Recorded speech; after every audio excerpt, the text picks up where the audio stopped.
Maraming bawang sa adobo, mas masarap.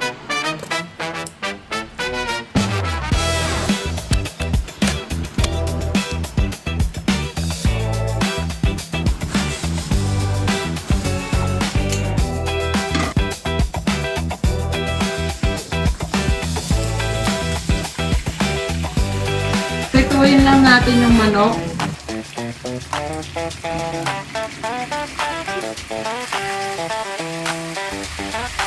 Yun ang mauna, bawang sibuyas.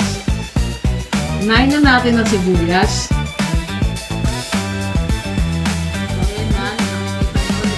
So, meron pala akong natirang atay dito, atay ng manok. Ihahalo na rin natin ito sa ating adobo. Atay na rin natin ang ating bawang kasama ang balat.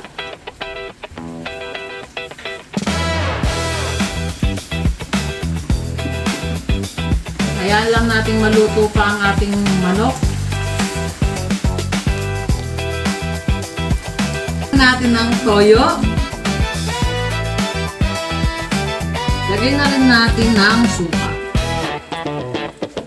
Lagyan din natin ng bay leaves o laurel. Dagdag aroma to sa ating adobo. Bango! Lagyan natin ng 1 cup of water para mas lumambot pa lalo ang ating mintang buo. Konting betchin.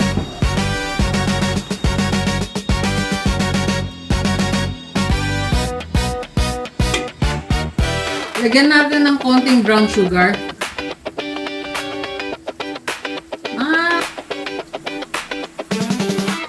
Ang gusto mo sa adobo? Ganyan.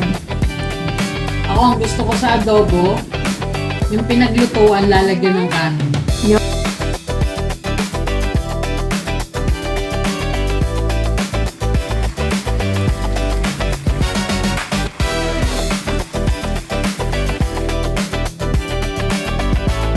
Luto na ang ating adobo!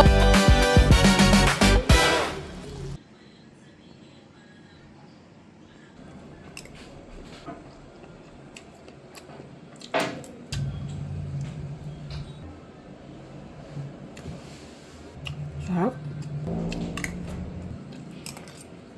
Kain.